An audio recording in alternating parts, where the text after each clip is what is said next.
Hello everyone, কেমন আছেন সবাই? আশা করি সবাই অনেক ভালো আছেন। সো আজকে নতুন একটা টপিক নিয়ে আপনাদের মাঝে হাজির হলাম। সো আজকে আমি আপনাদের দেখাতে চলেছি কিভাবে আপনারা আপনাদের ডিরেক্টরিকে ডিলিট করবেন কালি লিনাক্স এর ভিতরে। সো সামহাউ আপনাদের ডিরেক্টরিটা এরকম লক আইকনের মতন হয়ে গেল। এটা যখন থেকে থাকবে তখন আপনারা চাইলে এখান থেকে ড্র্যাগ করে এনে ট্রাস্টের ভিতরে ছেড়ে দিলে ডিলিট অলে ক্লিক করবেন, বাট এটা ডিরেক্টরি নট এমটি, মানে ডিরেক্টরিটা খালি না, ডিরেক্টরির ভিতরে অনেক ফাইল আছে, এর জন্য এটা ডিলিট হবে না এরকম ভাবে। সো এরকম ফাইল এন্ড আপনারা যদি মনে করেন, জাস্ট আমি একটু এক্সাম্পল দেখাই। আমি আমার কমান্ডটাকে ওপেন করে নিতেছি এন্ড এখান থেকে আমি সিডি ডেস্কটপে যাবো। সো ডেস্কটপ আসার পর ক্লিয়ার করলাম এন্ড এইখানে আমরা একটা ডিরেক্টরি মেক করি mkdir। ডিরেক্টরিটা মেক করতে ইস্যু হচ্ছে নিউ নামে আমাদের ডিরেক্টরিটা ক্রিয়েট হয়ে গেল। আমরা চাইলে এটা এখন ড্র্যাগ করে নিয়ে যদি এখন ছেড়ে দিই, অলরেডি ডিলিট হয়ে গেছে। ওকে, সো বুঝতে পারতেছেন এটা ডিলিট হয়ে গেল বিকজ এই ডিরেক্টরিটার ভিতরে কিচ্ছু ছিল না।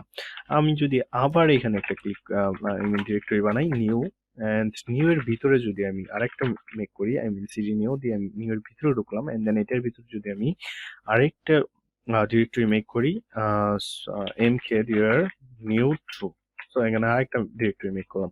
সো নাও আমি যদি এটাকে এখানে ড্র্যাগ করে এনে ছেড়ে দিই, দেন এটা ডিলিট হয়ে গেল, কারণ এটা শুধু ডিরেক্টরির ভিতরে আরেকটা ডিরেক্টরি আছে, বাট এটার ভিতরে কোনো ফাইল নাই। Understand what I mean? So CD dot dot দিয়ে ফোল্ডার মেক করব।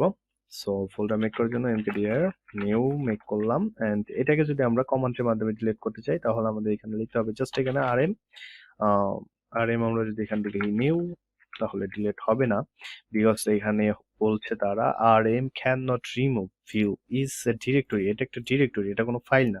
যদি আপনারা কোনো ফাইল ডিলিট করতে যাচ্ছেন তো মনে করেন আমরা সিডি নিউ এর ভিতরে ঢুকলাম এন্ড এখানে এলএস দিলাম, কিচ্ছু নাই। এন্ড এইখানে যদি আমরা মনে করেন জাস্ট একটা কিছু একটা মেক করি, জাস্ট এখানে আমি যদি মনে করেন একটা ইয়ে মেক করলাম, মানে ফাইল মেক করি।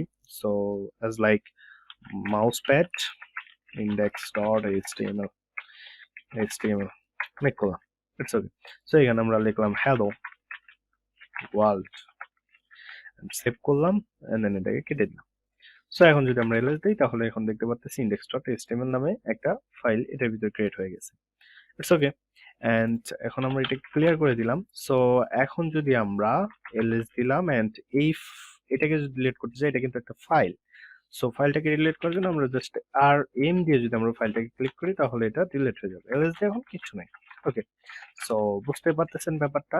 এন্ড এইটার ভিতরে যদি অনেকগুলা ফোল্ডার এন্ড অনেকগুলা ফাইল থাকে, হ্যাঁ, তাহলে আমরা এটা কিভাবে ডিলিট করব?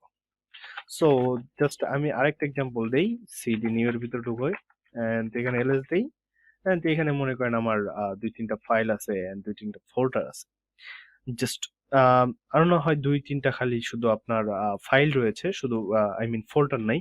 সো এর জন্য আপনারা লিখতে পারেন rm, জাস্ট এখানে আমি মাউসপ্যাডটা আবার বানাই, মাউসপ্যাড index.html। ওকে, সো এটাকে হ্যালো জাস্ট এখানে সেভ করে দিলাম এন্ড এটাকে ক্লোজ করব। সো ক্লোজ করলাম, save, yeah, clear. So CD dot dot. এখন আমরা যদি এই পুরো ফাইলটাকে এই ফোল্ডারটাকে যদি ডিলিট করতে চাই, এই নিউ নামে যেটা আছে পুরোটুকু, এখানে যত যা আছে ফোল্ডার ফাইল যত সব আছে সবকিছু সহ যদি আমরা ডিলিট করতে চাই তাহলে আমাদের এখানে লিখতে হবে ls, এটা ক্লিয়ার করলাম এন্ড এখানে আমাদের লিখতে হবে rm স্পেস। এটার ভিতরে যদি আরো অনেক হাজার হাজার ফাইলও থাকে তার মানে সেটার জন্য এই কমান্ডটা ইউজ করতে হবে rm dash rav and then আপনাদের ফোল্ডারের নামটা যেটা আপনি ডিলিট করতে চাচ্ছেন and then press enter press করলে এখানে বলতেছে রিমুভ নিউ। এটার ভিতরে নিউ ছিল, নিউ এর ভিতরে index.html ছিল এন্ড রিমুভ ডিরেক্টরি। প্রথমে এটা ডিলিট করছে এন্ড দেন ডিরেক্টরিটা ডিলিট করে দিয়েছে। সো ক্লিয়ার করলাম এন্ড এলএস। এই হচ্ছে খেলা। সো আশা করি ভিডিওটা সবার অনেক হেল্পফুল হবে। যারা নাকি সব কাজগুলো এ টু জেড সব কাজগুলোই আপনাদের কমান্ডের মধ্যে করতে চান, সো তাদের জন্য এটা খুবই হেল্পফুল হবে। সবাই চ্যানেলটাকে সাবস্ক্রাইব করুন এন্ড পাশে থাকা বেল আইকনটা বাজিয়ে